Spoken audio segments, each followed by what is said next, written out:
brought to you by V-Guard. સરકાર 3.0 માં પ્રધાનોની યાદી લગભગ ફાઇનલ છે. પ્રધાનોની યાદીને મહોર મારી દેવામાં આવી છે. બિહારથી સૌથી વધુ 10 સાંસદો પ્રધાન બની શકે છે. બિહારથી બીજેપી, એલજેપી, હમ અને જેડીયુના સાંસદો પ્રધાન પદના શપથ લઈ શકે છે. કર્ણાટક, તેલંગાણાથી 5 અને ઉત્તર પ્રદેશથી 4 સાંસદો પ્રધાન પદના શપથ લઈ શકે છે. આ સાથે મહારાષ્ટ્રથી 3, અરુણાચલ પ્રદેશ, ત્રિપુરા અને કેરળથી પણ એક સાંસદ શપથ લઈ શકે છે. ઓડિશા, રાજસ્થાન, આંધ્રપ્રદેશ, જમ્મુ કાશ્મીરના 2 સાંસદો પણ શપથ લઈ શકે છે.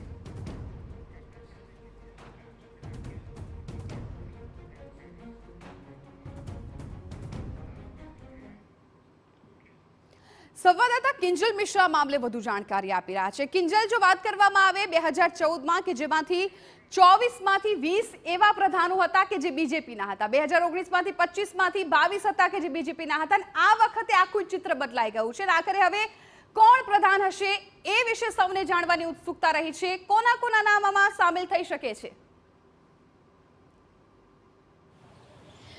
સ્વાભાવિક છે કે આ વખતે ગઠબંધન સરકાર છે અને આ જ વાત ભાજપના નેતાઓએ પણ બોલવાની શરૂ કરી દીધી છે કે ગઠબંધન સરકાર કાયમ રહી છે.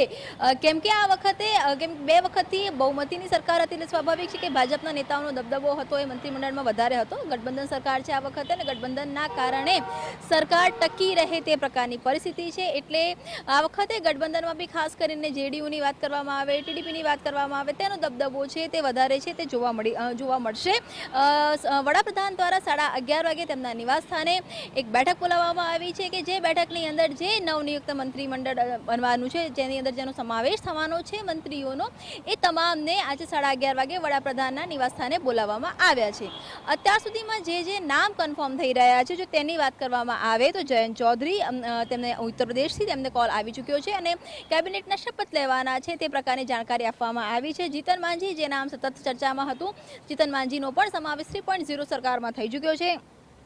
ટીડીપીની વાત કરવામાં આવે તો ટીડીપીમાંથી રામ મોહન નાયડુને ફોન આવી ચૂક્યો છે અને એક યુવા ચહેરો છે, તેમને પણ યુવા ચહેરો છે અને તેમની પણ કેબિનેટની અંદર કેબિનેટ બર્થ મળી છે તે પ્રકારની વાત છે તે આવી રહી છે. ચંદ્રબાબુ નાયડુના સૌથી નજીકના રામ મોહન નાયડુ માનવામાં આવે છે. તે જ રીતે જો ટીડીપીની વાત કરવામાં આવે તો ટીડીપીમાંથી ડૉક્ટર ચંદ્રશેખરને પણ ટેલિફોનિક સૂચના આપી દેવામાં આવી છે. એટલે કે ટીડીપીમાંથી 2 જે મંત્રીઓ છે તેમને કેબિનેટ કક્ષામાં સમાવેશ કરવામાં આવ્યો છે. તે સિવાય જો ભાજપની વાત કરવામાં આવે તો રાજનાથસિંહની ફરી એકવાર એન્ટ્રી છે તે કેબિનેટમાં થઈ ચૂકી છે. પ્રહલાદ જોશી, અમિત શાહ, નીતિન ગડકરીનો પણ સમાવેશ કેબિનેટ પ્રધાનની અંદર થઈ રહ્યો છે. જેડીએસના જે પૂર્વ ચીફ છે અને જેડીએસના જે ચીફ છે અને પૂર્વ સીએમ છે કુમાર સ્વામી, તેમને પણ ફોન આવી ચૂક્યો છે. એટલે આ એ તમામ નેતાઓ છે કે જેમને કેબિનેટ માટેના ફોન આવ્યા છે. કે જો મંત્રીમંડળની વાત કરવામાં આવે તો કેબિનેટ કક્ષાના પ્રધાન અને એમઓસ એટલે કે રાજ્ય કક્ષાના પ્રધાન, આ 2 પ્રકારનું મંત્રીમંડળ હોય છે. તો આ જે 8 થી 9 નામ છે તે કેબિનેટ માટેના ફોન છે તે આવી ચૂક્યા છે. હજુ માનવામાં આવી રહ્યું છે કે જે મહિલાની વાત કરવામાં આવે, કેમ કે અત્યાર સુધી કેબિનેટની જો વાત કરવામાં આવે તો માત્ર અનુપ્રિયા પટેલને ટેલિફોનિક જાણકારી આપવામાં આવી છે. તો આ કેબિનેટમાં હજુ મહિલાઓનો સમાવેશ છે તે થઈ શકે છે. આ કેબિનેટમાં હજુ ગુજરાતથી વાત કરવામાં આવે તો મનસુખ માંડવિયાને પણ ફોન છે તે આવી શકે છે. 11:30 વાગ્યા સુધીમાં પિક્ચર ક્લિયર થઈ જશે, કેમ કે તમામ જે મંત્રીઓ કે જે શપથ લેવાના છે તેમને પ્રધાનમંત્રી નિવાસ સ્થાન પર 11:30 વાગે પહોંચવાની સૂચના પણ મળી છે.